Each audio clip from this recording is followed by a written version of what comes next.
So Donald Trump's right-hand man, Stephen Miller, goes on CNN to debate the use of the National Guard in cities across America, and let's just say this debate gets as fiery as you would expect. City of Chicago are filing a lawsuit against the Trump administration over deployments of National Guard troops. Joining us now to comment, White House Deputy Chief of Staff for Policy, Stephen Miller. My question was whether the administration still plans to abide by that judge's order restricting any National Guard troops from being sent to Oregon.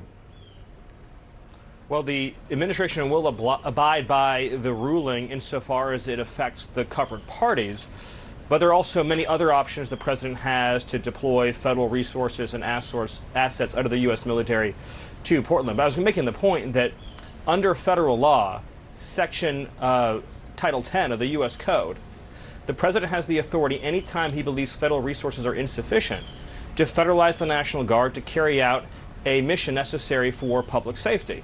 So it's important to understand that in Portland, ICE officers have been subjected to over 100 nights of terrorist assault, doxing, murder threats, violent attack, and every other means imaginable to try to overturn the results of the last election through violence. The most important point I want to make today is that the number 1 and 2 items in the GOP platform in 2024 were to turn back the border invasion and carry out the largest deportation program in American history. Since Inauguration Day, there's been an orchestrated campaign of terrorism and violence against ICE officers. Of course, we saw the recent sniper attack against ICE officers. They're publishing their families' photos online. They're threatening them with murder. They're threatening them with death. And they're physically attacking them in the street each and every day. And yet, shamefully, the mayor and governor in Portland and Oregon have refused to render aid, leaving ICE officers to street fight every single night against these terrorists. You make the claim of terrorist assaults and violence attack over 100 nights, and yet the judge overseeing this case says that that's untethered from reality. And local officials on the ground say that Trump's assertion of what's happening in Portland, that it's war-ravaged and burning to the ground, is far from true. I looked at the police data, and police have made something like 70 total arrests since June, and there are no reports of buildings being burned to the ground. The White House cited a guillotine being rolled out as like a public display of rebellion, but there isn't actually a threat that these demonstrators are going to overthrow the government. Are you concerned that that response weakens your legal argument? No, they are actually, as we speak, trying to overthrow the core law enforcement function of the federal government. Boris, this is, I think, where we're talking past each other. When ICE officers have to street battle against Antifa, hand-to-hand combat every night to come and go from their building, when they try to exit in a vehicle, when they are swarmed and surrounded and they try to tip the vehicle over, when people bring weapons to an ICE facility to try to engage in direct violent assault against ICE officers, what is the purpose? It is to prevent immigration and customs enforcement from carrying out the mission the American people elected them to do. You make the case that these are terrorists, but in what we've seen thus far, the actual incidents of people inciting violence and not responding to law enforcement attempting to disperse them are not an open rebellion. I mean, again, you make this characterization as though they're terrorists, and I do wonder if it is potentially a problem in the future for Republicans. If a Democratic president someday calls the National Guard to a red state over what they see as open rebellion, but is what amounts to a demonstration that gets rowdy.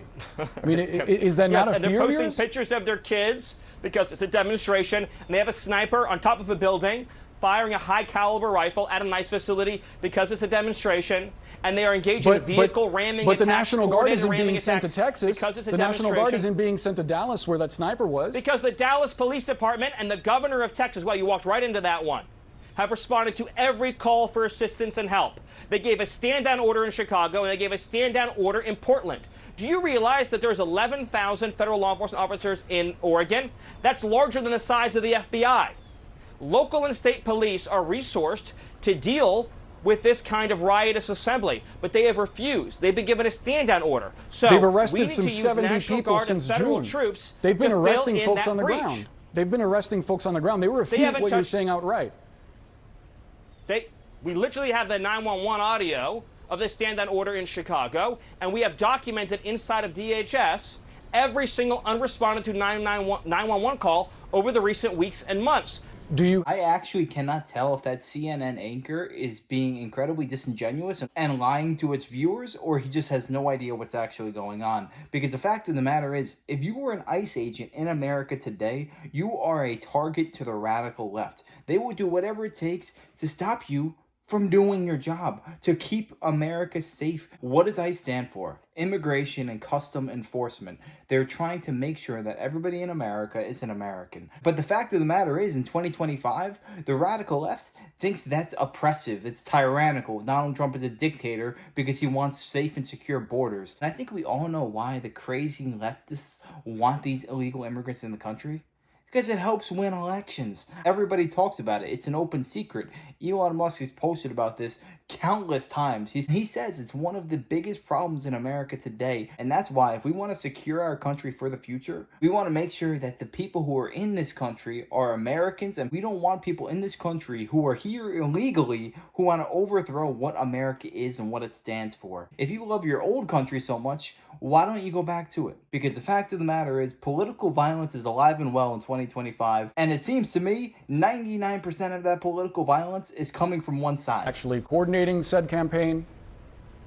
Yes. So since the Joint Terrorism Task Force has gotten involved, we found that there are common funding, that there is common financing, that there are meeting points, that is what you're carefully describing as orchestrated, actual that is carefully terrorism. integrated. Yes. And you are going to charge someone with terrorism. Well, so I would like to. I bet you would like to, but that doesn't mean you're going to, are you? No. What I'm saying to you is the Congress has statutes on seditious conspiracy, on insurrection, on impeding federal law enforcement. The domestic terrorism statute in Congress obviously needs to be strengthened.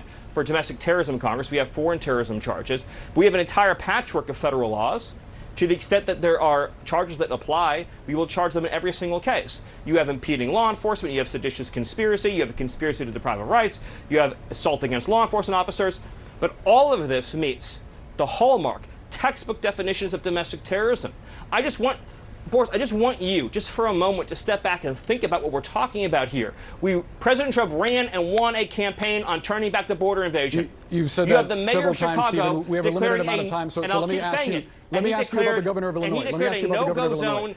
He declared a no-go zone for ICE. We are set to hear How is that not insurrection? Stephen, we're set to hear from J.B. Pritzker in just moments. He says that you're attempting to inflame tensions and create a war zone. He also says that you are profiling, that you're targeting black and brown people, even those who turn out to be here legally. What's your response? Well, first of all, the black people in Chicago are thrilled that we're getting the illegal aliens out of their communities who are stealing their housing, jobs, and resources. You've seen the video of the town halls during the Biden administration where black citizens who are natives of Chicago were begging to have the illegals taken out of their country. What they've done is they've created a system of law in Chicago, in Illinois, where illegal aliens have far more rights than American citizens. If an American citizen, for example, commits a crime of sexual predation against a child, they'll cooperate with the FBI.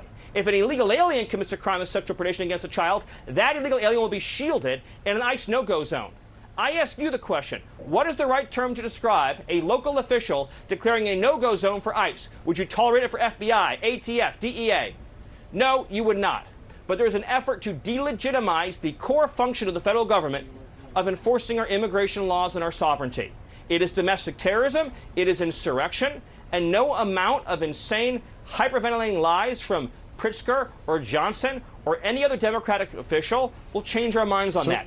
ICE officers should not have to live in fear and violence to do their jobs, period. So on the substance of the question, is it the case that, as Pritzker frames it, you are profiling brown people, that this immigration crackdown is designed to go after people of color? Oh, what a dumb question. The illegal aliens who are here are taking jobs away from blacks, they're taking jobs away from whites, they're taking jobs away from Latinos, they're taking their health benefits away, they're taking their school slots away, and of course in many cases they're committing heinous crimes. We cannot have a system of law in this country that privileges illegal aliens over American citizens, and that's what they're doing. You know it, and I know it. So that's not exactly a no, Stephen. Can you just unequivocally state that the immigration policy? I said it's a dumb question. Okay. Well, I appreciate no, that, but and it's a dumb question. So no, this policy is not designed. I thought when I said it was a dumb question, it meant no. Well, I just want to be clear and precise. I appreciate you trying to qualify my questions, but nevertheless, I think it's a fair one that a lot of people have. My full answer is no, that is a lie, and it's a dumb question. But you said something else baked into the premise of one of your questions. You said, well, aren't we provoking? Illinois governor says we're provoking actions that are unlawful. Why would the mere presence, just think about this for a second, if I put federal law enforcement and National Guard into a nice sleepy southern town, is anyone going to riot? Is anyone going to try to shoot them in the face? Well, Are they going if someone try to goes attack them in into the a street? building They would say, full of people in the middle of the night covering their faces without identification, without identifying themselves, there might be concern among the community, especially if American citizens are being, especially if American citizens are caught up in that, which some reportedly were. We netted over 30 foreign terrorists who are members of Trinity and American citizens also wound up apprehended in that. They torture women and children. Those American citizens are now safe from Nicaragua. You know, there was a case recently in Washington State. But isn't that enough reason for some people to demonstrate and say that they disagree with that policy? They took a power drill. Isn't it enough for some people? Well, by the way. Hey, Stephen, first of all, let me finish the story. TDA took a power drill and drilled a hole through a woman's hand. Understood. Through her hand. We have to leave the conversation there because we're short on time, but nevertheless, we do appreciate you making the time for us and coming on CNN and sharing your point of view. Always. I mean, Stephen Miller is absolutely right. The way that illegal immigrants were treated, especially under the Biden administration, it was almost like they were first-class citizens and we had to pay the brunt of everything else. They could commit the most violent, heinous actions and be on the street the next day, whereas if an American citizen did the exact same thing, they would be locked away and would not see the light of day ever again. But for those of you who sit there and say, oh, it's alright, it doesn't matter, we should let everybody into our country, that way we can all win. That's not the way it works. If you want to live in a safe and secure place, you want to know who people are. That way you know for a fact your neighbor is not some cartel member, Tren de Aragua. You don't want these people next to you. You don't want these people around you. You want these people apprehended where they belong, or better yet, just in their own country so you don't have to deal with it. Do you think it's a coincidence that two of the biggest problems plaguing America today, number one is unemployment, and number two is the fact that houses are incredibly expensive? It doesn't matter where you are in the country, the housing market is through the roof. People are in this country who shouldn't be, inflating the housing market, lowering the supply of houses, not to mention taking all the jobs away from hardworking Americans. If you ask me, that's not right. You can't do this in any other country, but somehow in America, we let it fly for years because our leadership had no common sense. Trump and his team know we can't allow this. We need to prioritize American citizens and making sure that they have the best quality of life possible. Stephen Miller is aces right here. The people who are protecting us, we should be behind them 100%. We should not be rioting in the streets. We should not be attacking ICE officers because you may or may not disagree with what they are doing. This might be controversial, but I don't think it's a bad thing for ICE agents to have face coverings when they go into an apartment complex and arrest 30 Tren de Aragua cartel members. These people are hardened criminals. They do some of the most heinous acts. Yet the left wants to tell you they have to show their faces to these cartel members, making themselves and their family a target. That is just asinine, if you ask me.